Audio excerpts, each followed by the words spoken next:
नमस्कार आप सभी को और स्वागत है आप सभी का। आज फिर नंबर सिस्टम की सीरीज हमारी चली हुई है और नंबर सिस्टम की 7वीं क्लास आज है।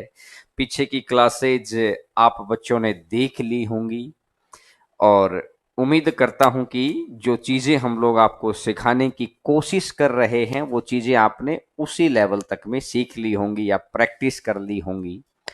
आप साथ साथ सीखते रहिए और प्रैक्टिस करते रहिए। कुछ समय अगर आप अपनी तैयारी के क्षणों को देते हैं तो उम्मीद है कि जब लॉकडाउन के बाद आप घर से बाहर निकलेंगे या जिन एग्जाम्स की तरफ आप देख रहे हैं उन एग्जाम को अपन देखेंगे तो उस वक्त आपको बड़ी पॉजिटिविटी महसूस होगी कि सही वक्त पर आपने सही समय पर काम किया है। और सभी बच्चों को बहुत बहुत नमस्कार, सभी भाइयों बहनों को। और खूब सारे बच्चे और कुछ बच्चे लिख रहे हैं कि सर भंडारा कब करेंगे। अरे अभी तो कोचिंग खुलने तो दो, आपके दुआओं से अभी इतनी सारी परेशानियां हैं, बस आपकी दुआओं से वो खत्म हो जाएं तो फिर उसके बाद सारी चीजें होंगी। आवाज सही से नहीं आ रही है, मुझे लगता है कि आवाज का तो इश्यू अब हो खत्म हो गया होगा, आवाज आ गई होगी। साउंड प्रॉब्लम है। और जयपुर में कोचिंग कब से स्टार्ट कर रहे हैं अब भी कुछ पता नहीं है। ये तो कहते हैं कि सरकार बताएगी, अपने हाथ में नहीं है कब से चीजें स्टार्ट होंगी। और आवाज सही है सर, आवाज सही है ये भाई कह रहा है। ठीक है, देसी घी का होना चाहिए बिल्कुल। जब भी होगा आप लोगों की दुआओं से होगा, आपके प्यार और सहयोग से होगा और सब कुछ बेहतर होगा। बस अभी जिस काम के लिए हम लोग हैं उस चीज के लिए आगे बढ़ते हैं, देखिएगा। अब ठीक है, आवाज ये ठीक है। तो चलिए अब स्टार्ट करते हैं। आज की जो क्लास है रिमाइंडर थ्योरम शेषफल प्रमेय के ऊपर है आज की जो क्लास रहेगी। अब अगर मैं बात करता हूं, कल डिविजिबिलिटी मैंने आपको सिखाया था, आज की क्लास है रिमाइंडर थ्योरम। रिमाइंडर थ्योरम शेषफल प्रमेय, इस चीज के ऊपर। और ये आप ये कह सकते हैं कि नंबर सिस्टम का सबसे इंपॉर्टेंट टॉपिक है। जैसे डिविजिबिलिटी टेस्ट तो इस बारी 2018-19 वाला जो एग्जाम हुआ था ना, उसको आपने किया है। मतलब कहते हैं उन एग्जाम्स के अंदर ज्यादा पूछा गया था डिविजिबिलिटी। लेकिन अगर मैं 2012 से लेकर और आज तक के जितने भी एग्जाम्स हुए हैं उन सभी के अंदर अगर मैं बात करूं तो सबसे ज्यादा नंबर सिस्टम से इस पोर्शन से क्वेश्चन आए। नंबर सिस्टम के अंदर छोटे छोटे छोटे छोटे 12 पार्ट है। हम लोग हर पार्ट को कवर कर रहे हैं, बहुत अच्छे से कवर कर रहे हैं, ताकि जब तक आप ऑफलाइन नहीं आ पाते हैं या किसी रीजन की वजह से ऑफलाइन नहीं आ पा रहे हैं तो आप भी उस कंसेप्ट को सीख पाए जिसको हजारों बच्चे सीख रहे हैं, ताकि आपको भी फिर ये महसूस ना हो कि एग्जाम जब आया तो आपके पास कुछ कमी रह गई है। तो हम उस कमी को पूरा करने का बेहतर प्रयास कर रहे हैं। बाकी आप हमें बताते रहते हैं, अगर कुछ कमियां रह जाती हैं तो वो अपने तक रख के हम लोगों तक बताते रहिए, ताकि सारी चीजें आपके साथ हम लोग कवर कर दें। ठीक है, डाउट कैसे पूछें, जब वीडियो के बाद आप डाउट इसी पे लिख दिया करो ताकि चीजें आपके लिए आसान हो जाएं, ताकि हम लोग बाद के डाउट्स पढ़ लेते हैं। ये चलती क्लास के डाउट्स बाद में नहीं पढ़े जाते हैं, जब वीडियो के एंड में आता है तो आप वहां पर यहाँ पर लिख सकते हैं या टेलीग्राम चैनल पर आप लिख सकते हैं। और जो बच्चे इस चैनल पर नहीं हैं वो बच्चे जरूर आप एक काम करिए, चैनल को सब्सक्राइब जरूर करना और टेलीग्राम चैनल के ऊपर आके आप जुड़ जाइए ताकि वहां पर सारी चीजें करेंगे। देखिए स्टार्ट करते हैं। अब बड़ा बेस ध्यान से समझना, आने वाला आधा घंटा बिल्कुल बेस रेडी करूंगा और उसके बाद उन क्वेश्चंस के ऊपर आएंगे। पर बिल्कुल स्टार्ट करेंगे 2012 में किस स्टैंडर्ड के क्वेश्चन पूछे, 2014 के अंदर किस स्टैंडर्ड के क्वेश्चन पूछे, फिर धीरे धीरे धीरे धीरे आज किस स्टैंडर्ड का क्वेश्चन आ रहा है। ठीक है, देखिए अगर मैं आपको एक बात बोलता हूं कि जैसे कोई भी एक नंबर ले लेते हैं, अपन ने ले लिया 23 और अपन ने बोला कि भाई 7 से भाग दो इसको। तो इसने क्या बोला, ध्यान से सुनना। बहुत सारे बच्चों को बेसिक वाली चीजों में ये लगेगा कि सर ये तो बहुत छोटी छोटी सी बात है। अरे छोटी छोटी बातें बन के ही बड़ी बात बनती है। बड़े से बड़ी इमारत भी छोटी छोटी ईंटों से ही बनी होती है। जब मैं सीधाई अगर बड़ा क्वेश्चन करा दूंगा तो हो सकता है सिर्फ 10% भीड़ के काम आ जाए, लेकिन मेरे को ये लगता है कि मैक्सिमाइज बच्चों को वो 10% तो हमें करना ही है। और किसी भी चीज को करने का तरीका क्या है, बेसिक, मेडिवल और जो एक्सपेक्टेड स्टैंडर्ड है, तीनों लेवल के क्वेश्चंस को करना। तो मैं अगर 23 को 7 से भाग देता हूं तो 7 तिया आ जाएगा 21। एंड में बचा कितना अपने पास, 2।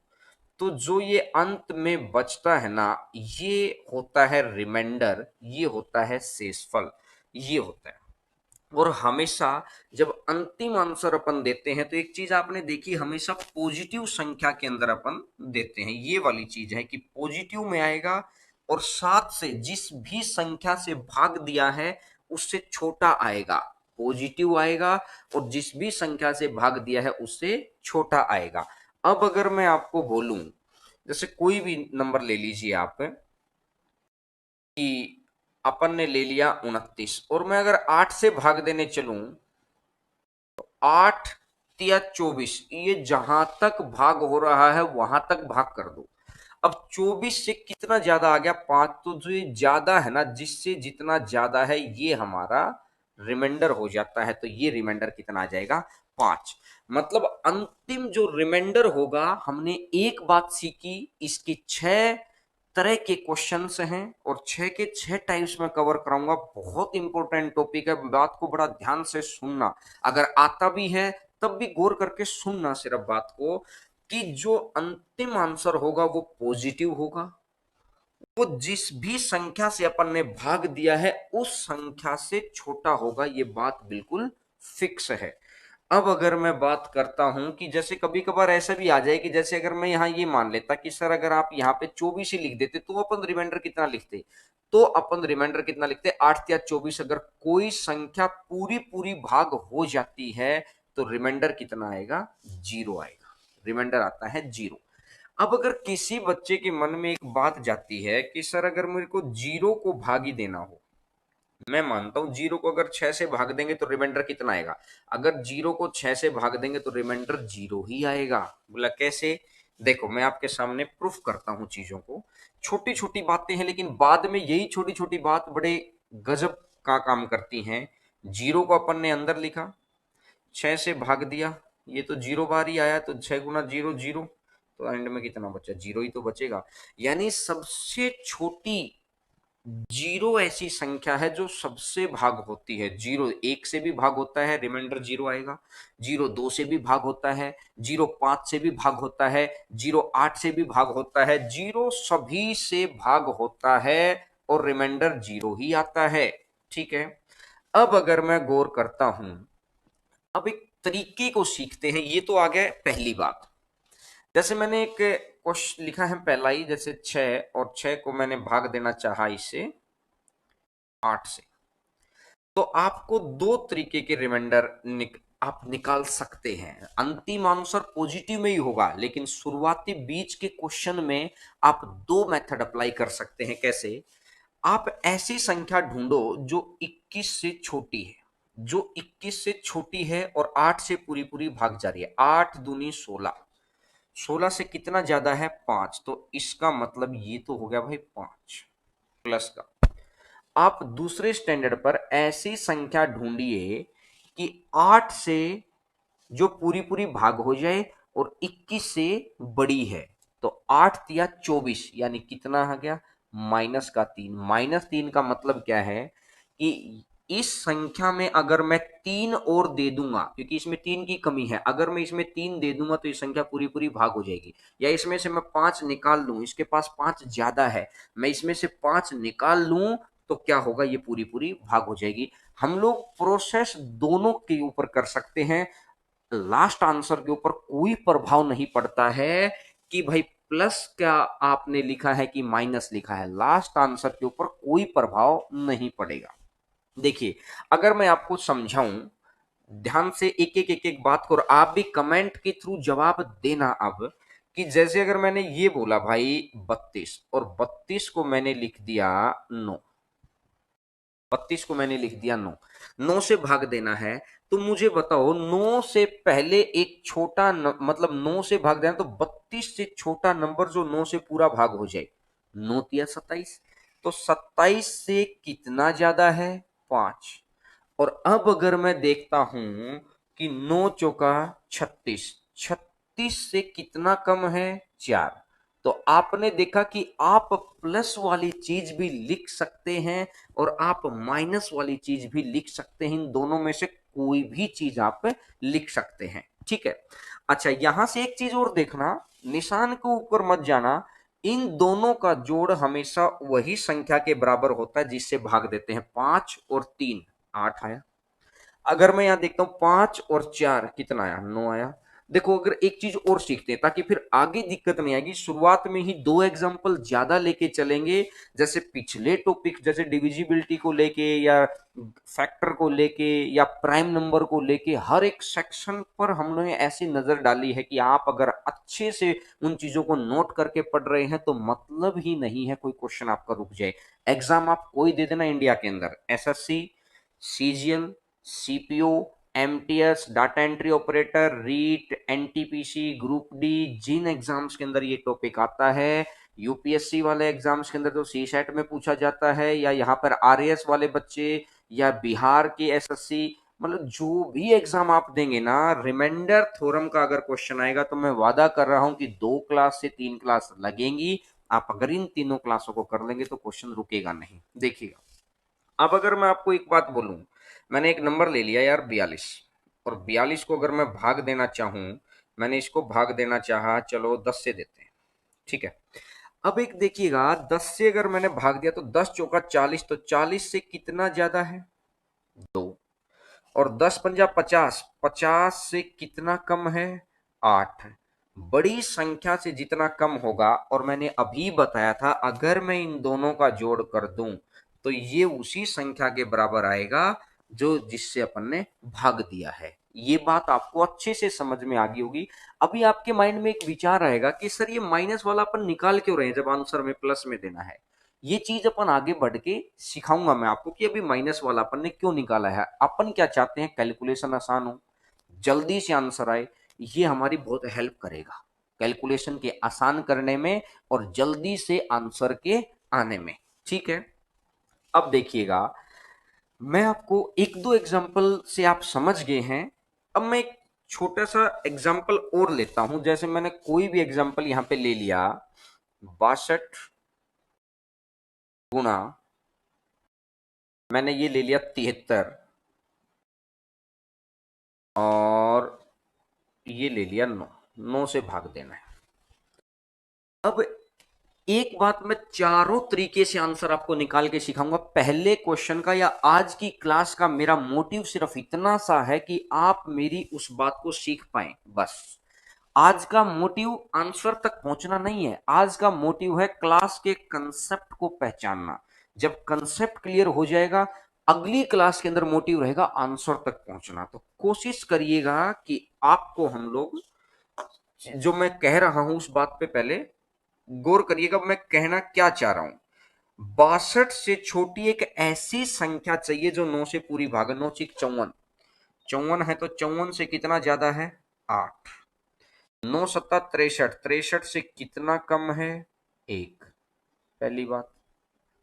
अगर मैं दूसरी बात करता हूं, 73, 73 के ऊपर अगर मैं 9 से भाग देता हूं, 9 8 72, 72 से कितना ज्यादा है, 1।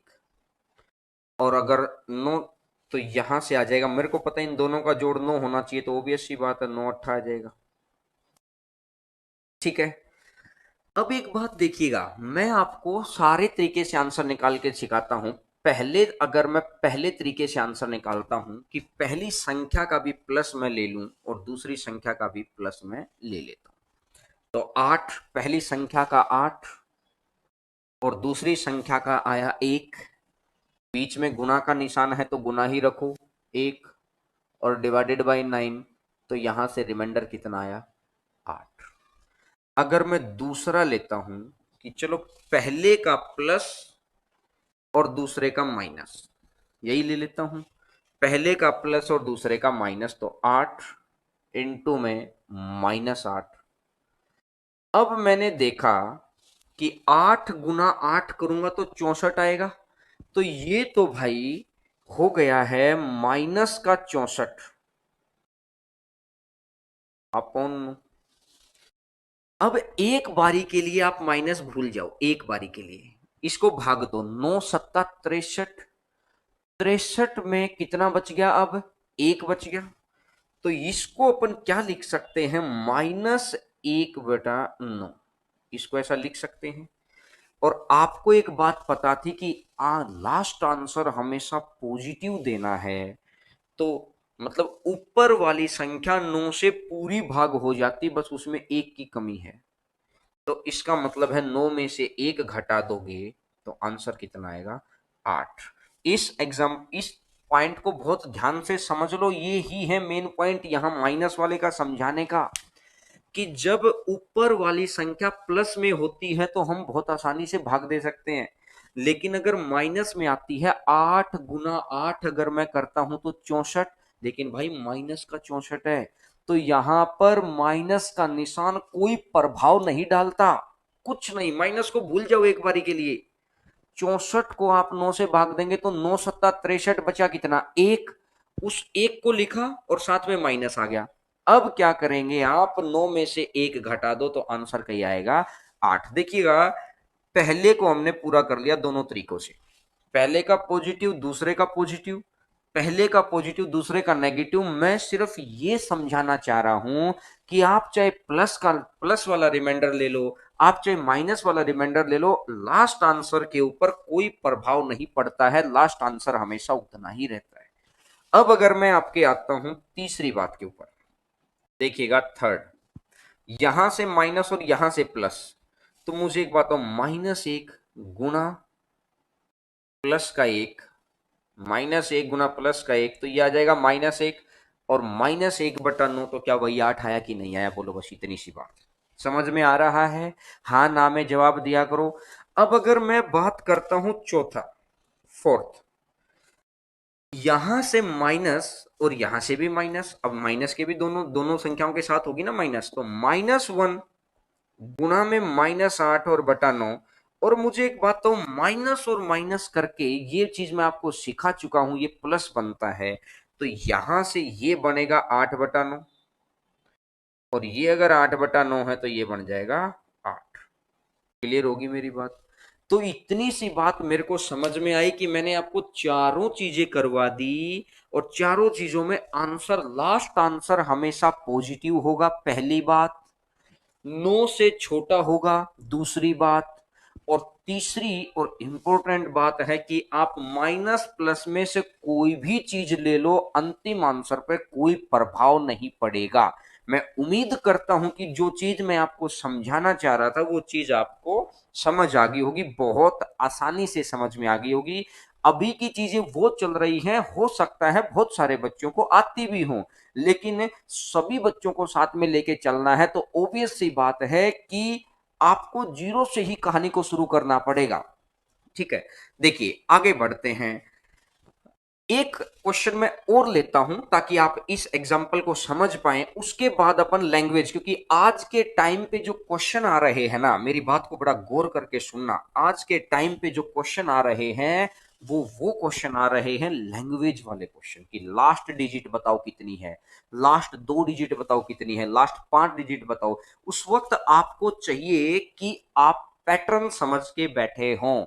देखिएगा, एक टीचर का और एक स्टूडेंट का, ध्यान से सुनना मेरी 1 मिनट की बात, आपको शायद ये समझ आ जाए कि मैं किस क्लियरिटी से यहां पर आपके लिए खड़ा हूं, कि एक टीचर का और एक स्टूडेंट का क्या रिलेशन होता है, क्या रिलेशन, क्या कॉन्फिडेंस उनके अंदर, क्या बॉन्डिंग उनके अंदर होती है। एक बार एक बच्ची, यानी एक छोटी लड़की, और एक, मतलब एक आदमी, उसका पिता, दोनों के दोनों नदी पार कर रहे थे। तो उस वक्त क्या हुआ कि नदी का बहाव था कि लड़की ने अपने पापा की उंगली पकड़ रखी थी। तो जैसे ही वो पानी में धीरे धीरे जाने लगी तो उसे लगा कि कहीं भाव मुझे ले ही ना जाए। तो उसने बोला कि पापा, मैं तो उंगली छोड़ रही हूं, आप मेरा हाथ पकड़ लो। तो उसने बोला, मतलब उस आदमी ने बोला, उसके पिताजी ने बोला कि बेटा मैं आपकी उंगली पकड़ूं या आप मेरी उंगली पकड़े, बात तो वही है। यानी कि तरबूज अगर चाकू पर गिरे तो भी तरबूज कटेगा, और चाकू तरबूज पे गिरे तो भी तरबूज कटेगा। तो उसने बोला बेटा बात तो वही है। तो उस बच्ची ने बड़ा जबरदस्त जवाब दिया। उसने बोला कि नहीं पापा, बात वो नहीं है। हो सकता है मैं डरकर हाथ छोड़ दूं, पानी का भाव ऐसा आ जाए मेरे से हाथ छूट सकता है, लेकिन किसी भी सूरत में पानी चाहे कितना ही तेज हो, परिस्थितियां चाहे कैसी ही आ जाएं, आप मेरा हाथ नहीं छोड़ेंगे। कि आपके मन में जाएगा कि अगर आपने हाथ छोड़ दिया तो आपकी बेटी आपसे दूर हो जाएगी। तो देखिएगा कि इसका मतलब है कि आप मेरा हाथ पकड़ें या मैं आपका हाथ पकड़ूं, बात एक जैसी दिखाई देती है। मैं हमेशा चाहता हूं कि मैं आपका हाथ पकड़ूं, ताकि आप मेरे पास हैं, नहीं हैं, ऑफलाइन में हैं, अपने घर पर हैं, कहीं पर हैं, लेकिन